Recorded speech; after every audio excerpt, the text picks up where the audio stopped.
La rubrique de Frédéric.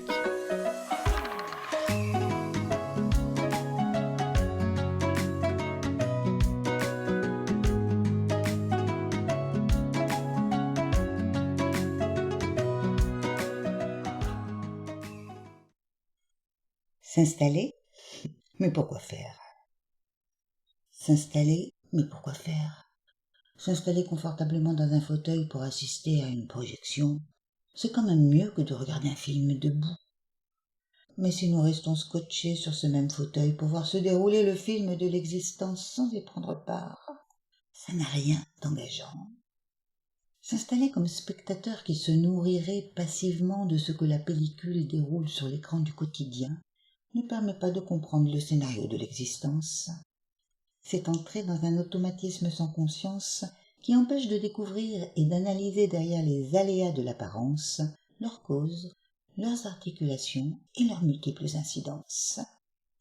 Regarde d'où ça vient, regarde où ça va, regarde ce que cela fait, mais regarde au-delà du factuel pour décrypter l'état du monde, qui n'est en réalité que l'agrégat de nos mondes intérieurs sédimentant dans l'existence.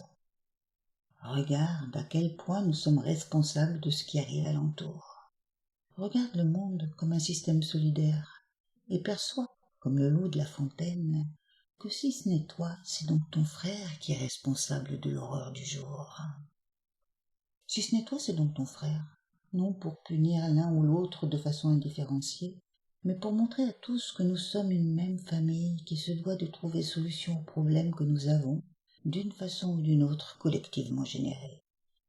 Ne te réfugie pas derrière un « j'y suis pour rien » qui te donnerait bonne conscience. Regarde tes tendances à la violence, même si c'est dans le silence. Regarde tes façons de mépriser l'autre, le monde, en ne le prenant pas en compte ou en jetant un voile sur les souffrances de tes semblables.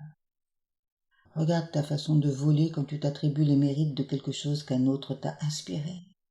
Regarde comment tu prônes des valeurs que tu n'appliques pas en conscience, même si tes comportements extérieurs semblent irréprochables. Quand on avance en évolution, ce ne sont plus nos actes conséquents, apparents qui posent problème, mais nos pensées et les éprouvés vibratoires que nous générons et qui secrètement envahissent le monde. C'est là que l'innocuité prend tout son sens. Il est urgent de se souvenir que nous sommes un et que c'est en soutenant, en soulageant tous les uns qui le composent que nous irons ensemble vers un avenir qui prendra en compte le bien de tous. Pour cela, chacun, chacune, chaque être qui amorce le tournant de l'évolution doit se sentir responsable et contribuer au mouvement qui mène à de plus justes relations. Cela implique d'oublier ses intérêts personnels, ses souffrances personnelles pour mettre son énergie, non plus au service du moi, mais à celui de notre être ensemble. Faut juste apprendre à reconnaître qu'on n'est pas tout seul. Et ça oblige.